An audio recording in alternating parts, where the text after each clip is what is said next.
ఈ particular cases వచ్చినప్పుడు symptoms ఏమిటనేది కొంచెం ప్రజల్లో విస్తృతంగా అవగాహన ఉండాలి. అంటే కాళ్ళు తిమ్మిరెక్కినట్టు, అలాగే ఆల్మోస్ట్ సచ్చుబడిపోయినట్లు, అలాగే దాని పైనుంచి ఈ పర్టికులర్ డిసీజ్ కి ముఖ్య లక్షణం ఏంటంటే కింద కాళ్లతో స్టార్ట్ అయ్యి ఆల్మోస్ట్ ఆ రకమైన ఇమ్మొబిలిటీ అంటే పెరాలసిస్ లాగా పైకి స్ప్రెడ్ అవుతూ ఉంటుంది. సో ఇది గంటల్లో అవుతున్న కేసులు చూస్తాము, రోజుల్లో అవుతున్న కేసులు చూస్తాము, వీక్స్ లో అవుతున్న కేసులు చూస్తాము. సో ఏదైనా కానీ ఇలాంటి లక్షణాలు అంటే బేసిక్ గా కాళ్ళు మనం నంబ్నెస్ రావడం, 1-2 రోజులు 2-3 రోజుల్లో వాళ్ళు నడవలేని పరిస్థితి రావడం, ఇలాంటివి గనక అబ్జర్వ్ చేస్తే గనక ఇమ్మీడియట్ గా గవర్నమెంట్ జనరల్ హాస్పిటల్స్ కి రిపోర్ట్ చేయండి. ఎందుకంటే ఆర్ఎంపీస్, లోకల్ ఆర్ఎంపీస్ మీద డిపెండ్ అవడం, వాళ్ళు ఏదో స్టెరాయిడ్స్ రకరకాల వైద్యాలు చేయడం, అవన్నీ 3-4 డేస్ తర్వాత కాంప్లికేట్ అయిన తర్వాత ఆల్మోస్ట్ ఐసీయూ అడ్మిషన్, వెంటిలేషన్ కావాల్సిన, అంటే రెస్పిరేటరీ ఫెయిల్యూర్ అంటే కింద నుంచి పైకి స్ప్రెడ్ అవుతున్నప్పుడు లాస్ట్ జరిగేది రెస్పిరేటరీ మజిల్స్ అన్ని కూడా వీక్ అవుతాయి. సో న్యాచురల్ గా బ్రీతింగ్ కానివ్వండి, ఫుడ్ తినటం కానివ్వండి కష్టమవుతుంది. ఆ స్థాయికి వచ్చినప్పుడు రికవరీ కూడా పాసిబిలిటీ తక్కువ ఉంటుంది. సో అది అంత కష్టం. అందుకని ఎర్లీ స్టేజ్ లోనే, అంటే ఆల్మోస్ట్ కాళ్ళు ఎప్పుడైతే సచ్చుబడినట్టు అనిపిస్తాయో, నడవలేని పరిస్థితి ఎవరినైనా అబ్జర్వ్ చేస్తున్నామో, అది నియరెస్ట్ గవర్నమెంట్ జనరల్ హాస్పిటల్స్ లో గనక వస్తే అక్కడ ఎవాల్యుయేట్ చేసి ట్రీట్మెంట్ చేయడానికి అవకాశం ఉంటుంది. సో ఇది అందరినీ కూడా గమనించవలసిందిగా కోరుతున్నాం. అంటే రకరకాల స్టేజ్లో ఇప్పుడు ఈ గిద్దలూరులో ఆవిడ చనిపోయిన కేసు మనం చూస్తే గనక 3 రోజులు అక్కడ గిద్దలూరులో ట్రీట్మెంట్ తీసుకున్నారు.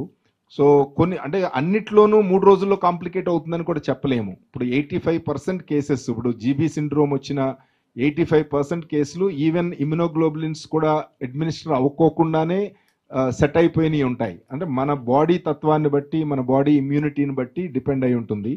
కోమార్బిడిటీస్ అంటే బీపీ కానీ, షుగర్ కానీ, ఇతర ఇమ్యునోసప్రెసెంట్స్ వాడుతున్న వాళ్ళు కానీ, వాళ్ళకి కాంప్లికేషన్స్ ఎక్కువ ఉంటాయి.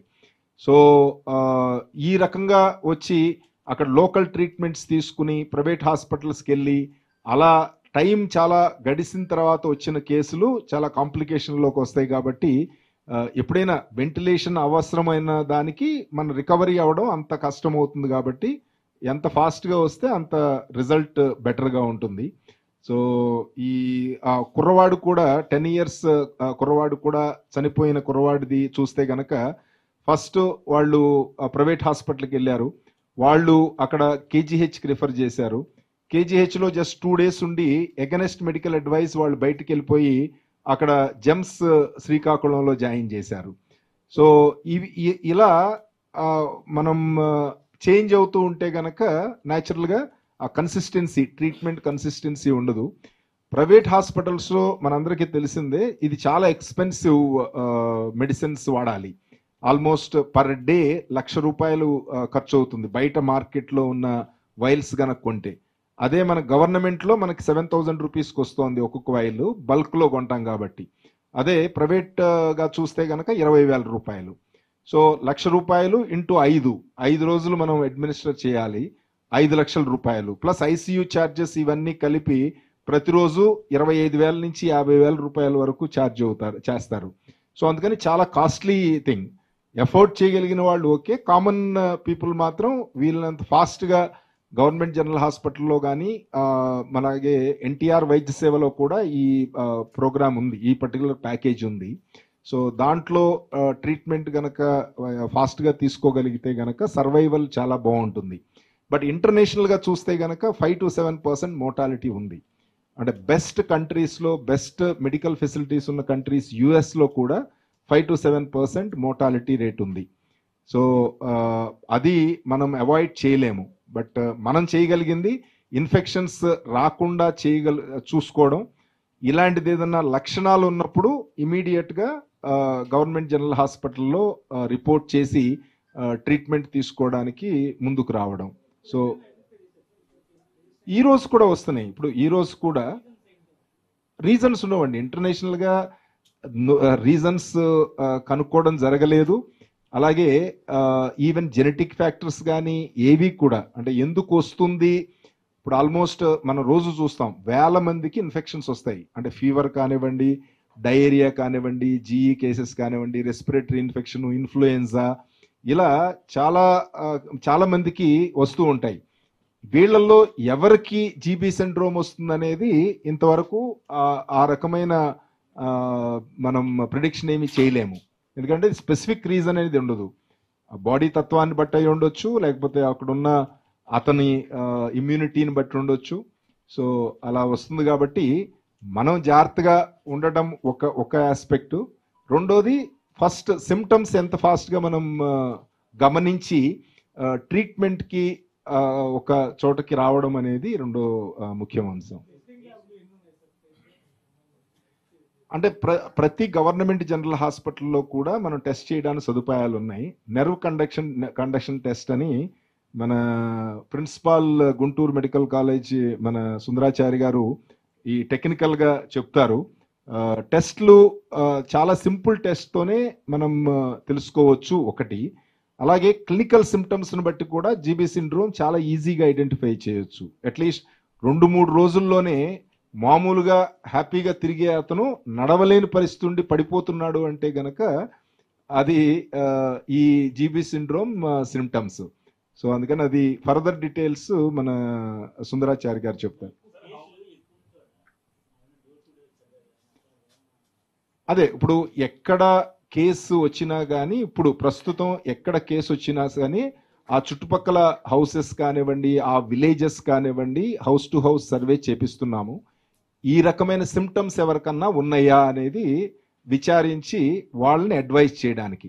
బట్ యాజ్ ఆన్ టుడే అలాంటి, అంటే ఒకసారి వచ్చింది, ఇప్పుడు ఈవెన్ శ్రీకాకుళంలో కూడా నిన్నటి నుంచి వాళ్ళకి అంతకుముందు 10th జరిగినప్పుడు అక్కడ చేశాము.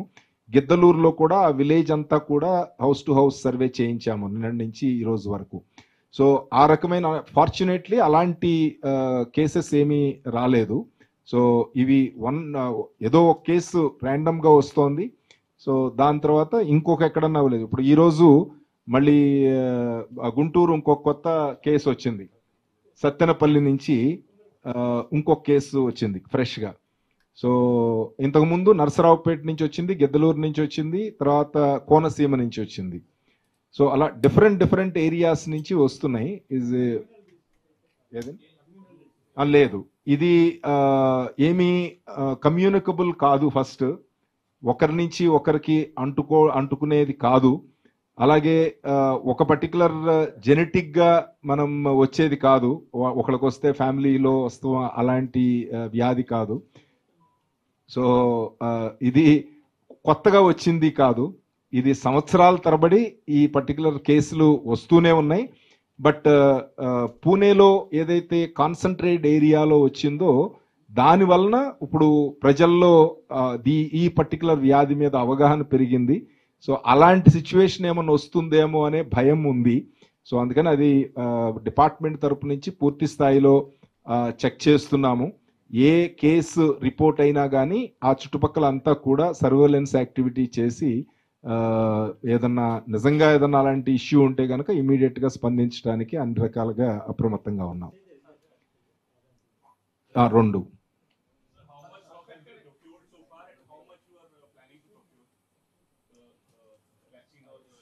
అదే 1200 వైల్స్ ఆల్రెడీ మనకి అందుబాటులో ఉన్నాయండి హాస్పిటల్స్, తర్వాత మన స్టోర్స్ లో. తర్వాత ఇంకా 7600 ఎడిషనల్ వైల్స్ కూడా ఆర్డర్ ఇచ్చాము. సో 20th నుంచి స్టార్ట్ అవుతున్నాయి. 15th మార్చ్ లోపు 100% సప్లై అవుతాయి. Yeah there is no issue. So budget we have and CM garu చాలా స్పష్టమైన ఆదేశాలు ఇచ్చారు. సపోజ్ ఇంక ఎక్స్ట్రా బడ్జెట్ కావాలన్నా బడ్జెట్ ఇస్తాము. సో బడ్జెట్ గురించి ఏ రకమైన మన ఏర్పాట్లలో ఏ రకమైన ఆలస్యం చేయొద్దు అని. అంటే అవసరం అనుకుంటే డెఫినెట్ గా సెంట్రల్ హెల్ప్ కూడా ఉంటుంది. NHM లో డ్రగ్స్ లో ఇది కూడా one of the part. So ఎన్హెచ్ఎంలో మనం డ్రా చేసుకోవచ్చు. అది అంటే ఫండ్స్ పెద్ద ప్రాబ్లం కాదు, ఈవెన్ 8,000 అయినా సరే. సో అంత మేజర్ ఇదేం కాదు కదా, ఆల్మోస్ట్ సో అప్రాక్సిమేట్గా 10 కోట్ల రూపాయలు అవుతుంది. మనం బడ్జెట్ ఆల్మోస్ట్ 750 కోట్ల రూపాయలు డ్రగ్స్కి ఉపయోగిస్తాం పర్ ఇయర్. సో ఎక్స్ట్రా అవసరం లేదు ఇప్పుడు. అందుకనే ఈ మేజర్ హాస్పిటల్స్లో న్యూరో వింగ్లో 5 to 10 beds depending on requirement set apart చేయమని చెప్పడం జరిగింది. మనకి ఆల్మోస్ట్ ఐసీయూ బెడ్స్ 8,000 దాకా ఉన్నాయి. సో అందుకని ఇన్ఫ్రాస్ట్రక్చర్ పాయింట్ ఆఫ్ వ్యూలో మనం డీల్ చేయడానికి మనం ఏమీ షార్ట్ కమింగ్ ఎక్స్పెక్ట్ చేయట్లేదు. ఆల్మోస్ట్ ఆక్సిజన్ బెడ్స్ మనకు 36,000 ఉన్నాయి గవర్నమెంట్ సెక్టార్లో. సో అలాగే ఐసీయూ బెడ్స్ ఆల్మోస్ట్ 8,000 ఉన్నాయి. సో అందుకనే అది ఆ రకమైన ప్రాబ్లం. అందుకనే రిపీటెడ్గా చెప్తున్నాము, పాండమిక్ అయ్యే పరిస్థితి లేదు, ఇది కమ్యూనికబుల్ డిసీజ్ కాదు ఫస్ట్. రెండోది, ఒక పర్టికులర్ రీజన్ వల్ల ఏదన్నా వస్తే గనక ఒక ఏరియా నుంచి ఎక్కువ కేసులు వచ్చినప్పుడు డెఫినెట్లీ ఆ పర్టికులర్ రీజన్ ఏమిటనేది కనుక్కుని దాన్ని ఐసోలేట్ చేయడానికి మనం ప్రయత్నం చేయొచ్చు. యాజ్ ఆన్ టుడే అలాంటి వాతావరణం ఎక్కడా లేదు. చాలా స్ప్రెడ్ అయ్యి డిఫరెంట్ ఏరియాస్ నుంచి వస్తున్నాయి. సో ఎప్పటికప్పుడు సర్వేలెన్స్ చేస్తూ రెడీగా ఉన్నాం.